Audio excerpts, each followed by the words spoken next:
Welcome everybody. I'm here with the homies MMAFoo and RedWolf MMA. We're gonna break down UFC 313 with the homies. What's up? What's happening, Von? How you guys doing? How's your week going? Oh, not too bad, man. Not too bad. Bits of this, bits of that. We just keep it on top of everything. It's like what, 2 o'clock in the morning in your area, huh? The baby's asleep. The Not sun's 11. quite, about not to come quite. up. I'm just fucking with you. 11 p.m. 11 p.m. at the minute, so Man, not too bad. Not I too tell bad. you what, dude, our UK fucking MMA UK fan base are about as fucking hardcore as they come. Hands down, UK MMA, hardcore motherfuckers. You know what's up, fool? What's cracking, boys? What's Pleasure to up? be. It's a pleasure to be here. I'm Oh, always hell I'm yeah, always in the brother. background, but it's always nice to pull up and be obviously with the two goats and MTK. Where you at, dog? Pull up, pull up. No No, shit, bro. we're missing MTK, man. Do you know what I Shout mean? We out need to someone that shout crazy out to good pulling it. FTK. I know that fool's busy. He's got a lot of shit going down. We got to, and I Yeah. thought he was gonna be on the card or on the breakdown here today. I was hoping he was. I like when he moderates and drives so that we can all be in the back seat fucking doing our shit. But I guess I'll be the driver today. Hopefully he'll come back next week, but fuck it. If he doesn't, we'll still do this shit. Who cares, Yeah, right? man. Oh yeah. So MMA, what do you think of it? UFC 313, Ankalaev versus Pereira. I mean, I don't know what comes for the winner of this fight. Well, I there's a mean, the lot to championship status is, well, I know what comes for Alex. it. He wants that double double belt, double champ status, right? He wants to go up and fight John Jones. Mm. Uncle Now, Ive's gonna have to do some title defenses before he could think of any of that shit. oh But yeah. but before that, we got some pretty juicy cards on this Yes. on this juicy fights on this card. And it starts off with, I think, one of the craziest controversial, as far as the way the odds are made, cards on this fight or fights on this card. Geez, I'm like dyslexic today. I think I had a migraine last night and I woke up with brain fog and shit. Now I'm like speaking all messed up. But we got Mauricio Ruffy versus Bobby King Green, or shit, he's King Green. King Fuck Green. the Bobby. I'll King still call him Green. Bobby. I know, I can't. Old habits You die. can't help it, man. You can't help it. But Your the mom. odds started with this one at minus 500 for Mauricio Rufy and plus 380 for King Green. What do you guys think about that fucking line? It's hard. Well, Go ahead. yeah. No, Go ahead. I was just saying, at first, I could agree with it. And then I started doing a bit of tape study. Then I started doing a bit more, looking at the older fights and stuff. And I'm thinking it should be a hell of a lot closer than that. Like, I don't understand why it's that far apart. I don't think it is now. But I think we're in for a very entertaining fight with this one, and Bobby's the seasoned veteran. This will be his 51st professional MMA fight, and this is only I think Mauricio Ruffy is, I think it's 11-1, something like that. And his third So UFC fight. third UFC. Now Bobby King is he's so unorthodox. The way he does the hands down fighting and the in and out. It's unique. It's very unique to Bobby. Fuck's sake, I keep doing it. But it's very very unique to Green, right? And with Ruffy, he is so slick with the counter punches. I mean, that last fight, it was unreal. He entered the flow state, and it was like he turned God mode on. It was so crisp and clean. Now these two, you've got a unorthodox striker against a perfect counter striker. Like, I don't know how this is going to go down. Um, Fool, do you think it goes past one? I I think think it. it does go. I think so, maybe. What about you, fool? Do you think it goes past one? Oh yeah. I think. that's gonna make the difference when it gets past one. I think the odds are retarded. Excuse my French.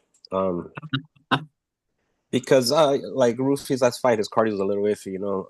But it is the year of the fighting nerds, so these guys are beasts every time they step in there. I think he might be the most vulnerable one out of the whole bunch because of his style, and it's Bobby Green. Come on, man. You know he's I'm gonna call him Bobby Green because that's what his mama. What his mama named him? That's what I'm gonna call him. But yeah, King Green. I feel like he beat Dawson, so out of nowhere, and he's there. He's there. He's got the puncher's chance, and in this sport, man, I'm telling you, it's a bad sport to bet. It's a bad sport to bet, bro, for real. And not only that, I was talking to the chat group earlier. Shout out to the chat group, everyone in there. We really appreciate everything you guys just contribute just to the community. It really does help me out. I know that. But we were speaking in the chat regarding a few things, right? Like one, the cardio issue with Ruffy in this, right? It looks like he's got well, let me backtrack. We were talking about how all these fights are coin flips. When you Yeah, break them down, I haven't really seen a card where all but I think maybe one fight is under of like 58% chance winning for the favorite fighter, regardless of what the odds, the bookies were putting them. Um, when I broke them down, they really came down to coin flips, and this one came down to a coin flip too. And like Red Wolf said, when I first saw it, I'm like, oh yeah, I mean, minus 500, Ruffy, he's like the Brazilian Conor McGregor. But then I started watching his fights. I started breaking down the stats, and he's got two professional UFC fights. You know, Green's got what, like over 16, 17 UFC fights. I mean, the yeah, dude's a vet, and that's got to count for something. Being a yeah. veteran in this sport's got to count for something. And then when I watch the fight, Rufio's fights, this is a man.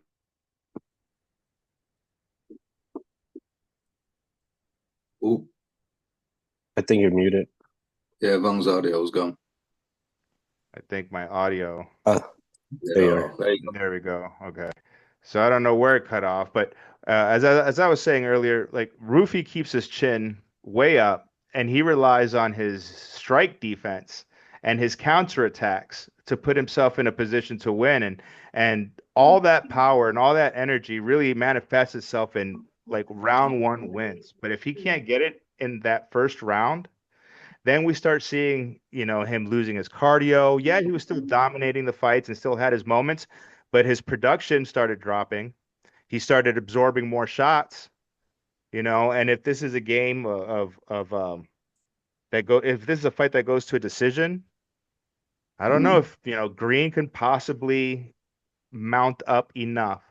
I think I'm still gonna pick Mauricio Rufi in this fight. I wanted to make Bobby Green my dog of the week, but I'm refraining from doing so simply because it's fighting nerds the year, like Fool said, the year of the fighting nerds. His fight IQ is actually really on point. It's his cardio that I'm concerned about.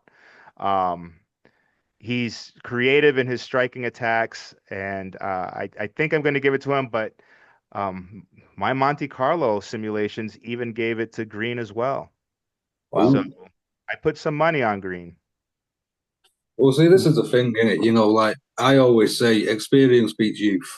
And I think with Bobby, you're not going to get much more experience than 51 professional fights. There's only a few that have hit that 50 mark.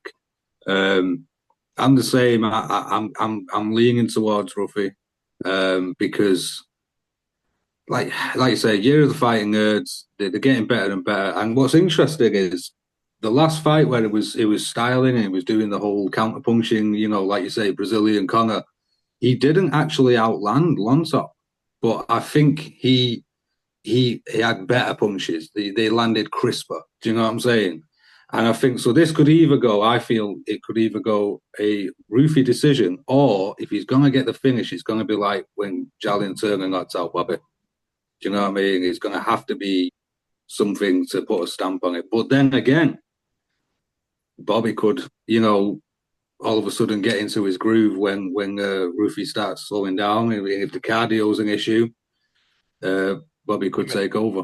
You brought up a great point though, and that's Bobby's chin. For one, being a veteran, and for two, being in that octagon for the amount of times that he has been in there, he's taken Yeah, damage. I think he's yeah, gotten knocked out like over 5 times. yeah. So yeah, that it's definitely the path to victory for me is a first round KO, possibly an early second round KO. If it goes more than that, it's going to probably hedge towards a decision. But like you said, Ruffy has the bigger moments, right? He has the more impactful shots, and I think it's gonna be the same way where maybe Green has more volume, but Ruffy's certainly gonna have the more damage.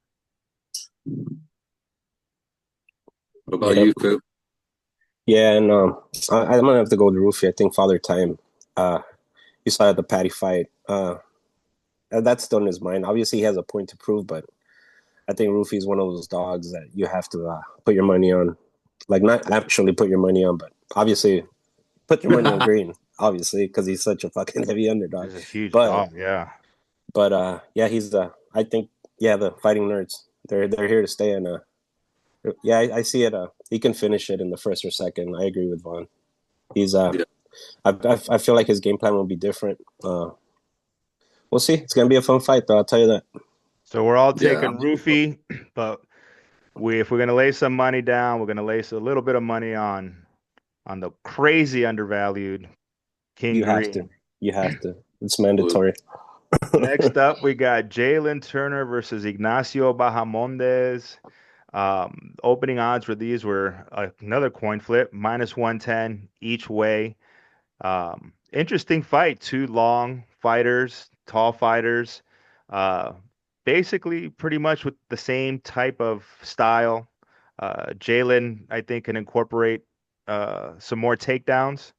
Uh, and has a little bit of a submission game that Ignacio doesn't really have. But overall, I think it's on paper look pretty even. Um, and this is another crazy one where when I look at it, I initially was going one way, started breaking it down. My fight predictor predicted it one way. My Monte Carlo Sims went another, and I had to make my pick based on a theme that I think is starting to come out uh here. But I want to know who you got, fool, on this one. Yeah, this was a toss up, man. Strike two strikers. It's a striker's dream. This one for sure. Just like Bobby Green and Mauricio. But this one I'm excited for. I think this is the fight that I was more excited for. This one and the Joshua Van fighter got me hyped. Um, I got La Jaula. Well, after what he did at Noche at the Sphere, I became a big fan. I want to see if you could beat a Mexican like that, like straight up whoop my boy's ass, bro. Like, come on. Jalen Turner can knock him out. They're both beasts, bro. This was hard for me, but I'm gonna have to go with La Hala, man. I'm a big fan of him now, and I'm excited for him. It's these guys are somebody's gonna kill each other. They have to kill each other. That's the only way they win this fight, And I'm gonna have to. That's why I'm going with Ignacio Bahamondes, La Jaula. La Yeah. Jaula. What about you, Hold on. Red? So, I think we've all got the same sentiment here. This one was really fucking close for me to call. Like, I wasn't crunching numbers like Van Bar. I was watching these two. I was looking at all the other fights that they had. I rewatched that UFC Noche knockout. It was beautiful, man. He had his way with him. And the Bahamondes, he knocked out, I think it was Robertson with a spinning heel kick. Nearly got KO of the year. Nearly. You know what I mean?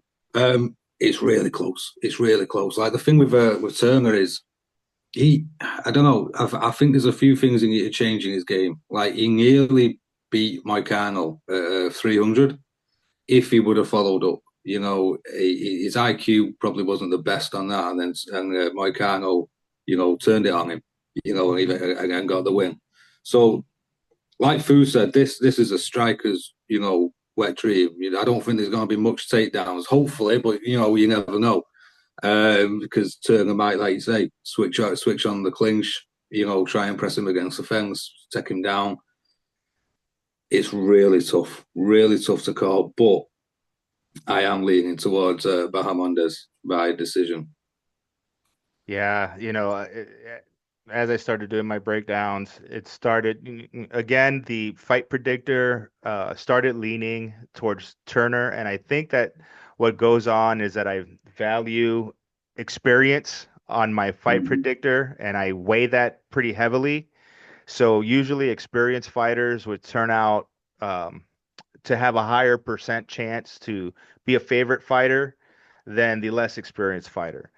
Yeah, But as I started doing the Monte Carlo sims, it came out 55% towards Ignacio, 45% towards Ignacio, and it just really started highlighting Bahamondes' striking ability and the fact that most likely this fight probably will, for the majority, be on the feet.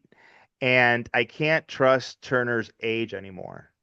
mm. I feel like they start eclipsing after they fought so many times and, they've taken so much damage and, um, they've been into so many wars, uh, that it's hard to be the old stallion in the barn when you got so many of these young colts running around. And I think Bahamontes is the one, to go ahead and get the victory here as well. Yeah, yeah, I agree. Like I say, you know me, I always say experience is the main factor in a fighter, but there's experience and then it's father time, and eventually it catches up. But yeah, Ignacio, this is going to be a great fight. I'm really looking forward to this one. This must have happened subconsciously for me that I bypassed the women's MMA fight, I was Lucindo versus Lemos, because I that was, was I was really the waiting to see. I was waiting to see if you called him. I looked and I was like, that hmm. was really You the know, fight that was coming up next, but my mind was like, next. I got I gotta go take a piss break. Yeah. I'll be back. I gotta go take a piss break, Intermission guys. break. Oh shit. But in reality, we do got to talk about Yasmin Lucindo and Amanda Lemos, or how do you pronounce that? Lemos. I don't know. we Lemos. say, Lemos. well, I say Lemos, but that's the British in me, or Lemos, which means something else over here. Lemos means in certain Oh, areas. I learned something new today, folks. Another Lemo, you know what I mean? Got a little Lemos. I feel like there's like two fights that could have replaced this one on the main card. That's just Oh, me. yeah. Yeah, Right, This why could have. I, why was this even up in here? I'm not, there's no title implication. There's no real like ranking implications, title Oh, contender issues. it's a pay So per I'm view, not, man. I mean, yeah. we're fans. We're fans. I We're would have. paying for a product. I mean, obviously, would you want to see the big boys, I Curtis wanted Blade to, and I Rich would Swann? rather see Blades and Kunyev Yeah, in that's a this banger. slot. Exactly. Yeah, I would, Exactly. I mean, that's a prelim. a I'm little bit looking of forward to disrespect. them all. Yeah, it's a little disrespect on Blades, I think. Maybe for lack of activity or something. But here we are with Yasmin Lucindo and Amanda Lemos, Mm. on the main card. Yasmin sitting at minus 125 odds when this opened to Lemos 110, which I think was surprising to some people, but not to Mm. me. So in Tapology, not to want to promote any brand or anything, but it reminds you when you like you've picked this fighter the last four times, and the last four times you've been correct when you've chosen her over other people. And Yasmin Lucindo is that fighter for me, the one fighter that I've picked the most that has always won for Yeah. me. And I'm not bucking that trend now. I mean, she's a slight favorite at minus 125. My odds have her at minus 150. When I did all my number crunching, low vig on this at 3.17. I mean, even the bookies don't want to take a lot on this. Really, they're like, yeah, not a lot of uncertainty, although it is a coin flip. But, I'm taking my girl Lucindo. I know that the Monte Carlos got Lemos winning this fight, I think, because of her experience. But I think she's yesterday's news. Yeah, she's old. She's Yeah. 37. Yeah. Yeah. That's like I mean, 80 in women's years. you're not wrong, man. You're not wrong. I mean, the main things and it sounds bad, this, but the main things I remember from Lemos is getting absolutely destroyed by Wei Lee and the Andrade standing arm triangle. Like the only times I remember Lemos is when she lost. And that sounds bad, but Lucindo, she's unbeaten in the UFC. She really surprised me when she beat Mariana Rodriguez. I thought Rodriguez would have got that, and that she really surprised me there. So yeah, I don't know much about Lucindo, but I do know that she is showing signs of becoming like getting higher up in the rankings. So I'm siding with Lucindo decision. Yeah, like you say, I think Lemos she's on her way out now. Maybe she retires if she loses this. Like I say, she's 37. Maybe she gets cut. Well, she might get cut. You never know. Actually, Lucinda, she lost her first fight in the UFC to Yasmin She Howdy. did. Yeah, sorry, she did. Yeah. Which is a weird fight to lose because fucking Howdy, she's been getting her ass kicked lately by Brazilians too. Like she's been getting fucking starched. But her after that, she's been incredible. I was looking at her stuff, dude. She's beat Poliana Viana, Carolina whatever, Kovacevic. Kovacevic. Oh, whatever. Kovacevic. Kovacevic. There you go. Marina Rodriguez. That's pretty good, man. That's a good. I mean, maybe with the UFC debut, the lights get to you, and I think it's a big thing when you come into the UFC in it. So, and we've seen a lot of people lose at a UFC debut, and then, like you say, boom, right, I've got it out of the way now. Let's smash it, So, yeah. I was leaning towards Lemos too because her experience. It's like started breaking it down, and I'm like, nah, I feel like this is like a passing of the torch kind of type beat. I see the young gun winning. I'm rocking with Lucinda. Yeah, I think the only way Lemos could really win this fight is like securing an early finish before her cardio gets the better of her. And like, there's no fucking finishes in women's MMA, are rare. And if they are, it's usually like submission finishes. So yeah, I see Lucindo, like you guys, rising up the ranks. I think, I think the question is who should get after this? Yeah. That's like who are they trying to set her up with? Because Lemos was an ex-title contender. What rank is Lemos? I mean, are we getting way too deep into? Yeah, that might be we spent way too much on this already, too. Yeah, we spent like 5 minutes on it, way too long. I thought we were skipping it, but you were hoping. I cut them both, man. I've seen enough. Cut them both. Damn, poor girl. Not my girl, Lucindo. No, I'm excited. I'm excited for Lucindo. I mean, it's good to get more prospects and their new names, new faces. So. But she's been around for a while, but it's time to see new stars. We need new stars. Hopefully, maybe against like what was that girl that Nicole Silva? That one Natalia Silva. Yeah, that would be a fun fight. Yeah, 100%, man. But yeah, I like it with fresh faces coming. You know what I mean? So this will be. But like you say, I don't think it should be on the main card, but it is what it is. Yeah. You know what I mean? A fight that definitely belongs on the main card. Probably should have its own main event. Is Fiziev versus Gaethje 2. Oh my God, the first one was crazy enough. Foo had us watching the fights over again so that we can, scandalize about it once more because shit, that was one totally entertaining to watch over again. Like when I watched it, I was like, oh my God, like I almost wanted to watch it in slow-mo. But yeah, I thought that fight was a fucking banger of a fight, the first one. I can't believe we're getting 2. Who you got on this one, Wolf?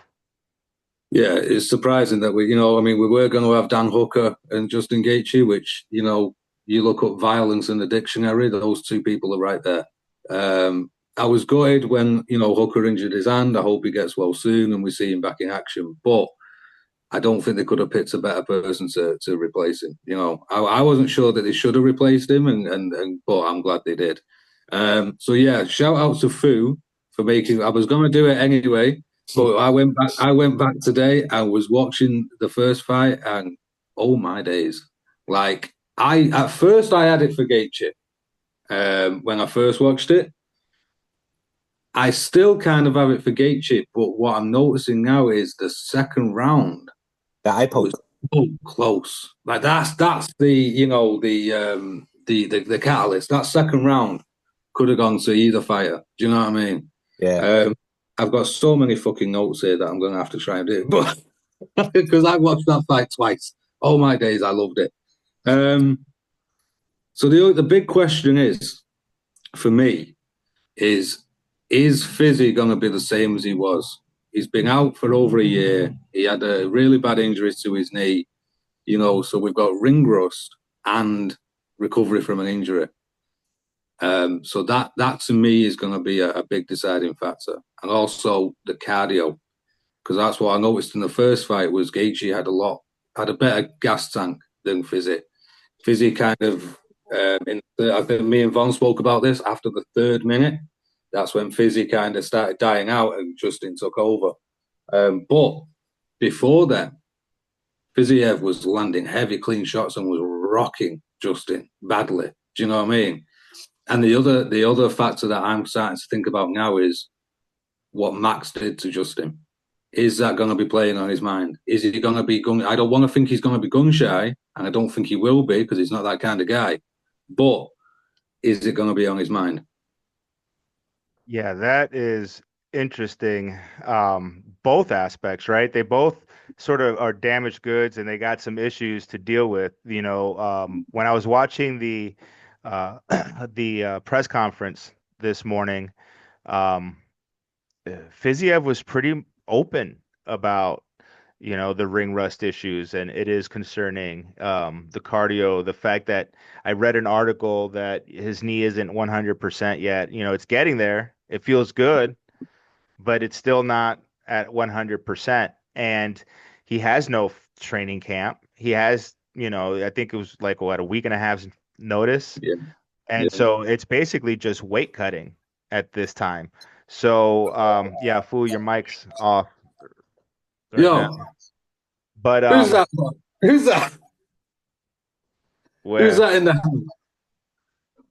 What are you talking about? That's MTK right there. He can't see you. Von can't see him. I can't see him. Can you hear me? Oh, what's up, brother? I came to crash the party. Damn, DJ MTK crashing the party. No. What Hey. is up? I'm not gonna interrupt. I'm just gonna let you homies get back into it. But I just finished the meeting, but I figure I said, "What's up?" What's Hey, up, MTK? it's always a What's up? pleasure to have you in here. Hey, we got like 8 minutes left, so I don't know if All you right. just want to kick it. And No, you guys keep doing your thing. Keep doing your thing. But we're gonna clip this bad boy. We're gonna clip Hell yeah, MTK dropping in with the homies. Give us an alarm. Give us an alarm. Peace out. Peace out. I know. Hey, fuck your nose, homies. Fuck your nose. Fuck your nose. Chee wee wees. Hey, look at behind the scenes. We were watching the UFC media day. So. Oh yeah. All right, I'm out. Later, brother. And yeah, and that's what I'm saying. You know, Fiziev is fully aware of what's going on. And I think both of them in that first fight, they missed by millimeters. They both were throwing like KO ending shots and just barely missing. But I felt like Gaethje was obviously, I mean, he did the more damage in the first fight. After that eye poke, right? Then he started fucking really damaging Fiziev up. But I don't think this fight's going to be any different. Like, I don't think Gaethje's going to wrestle. I don't think Fiziev's going to pressure less. I think it's going to be a mirror image of the first fight with very small adjustments.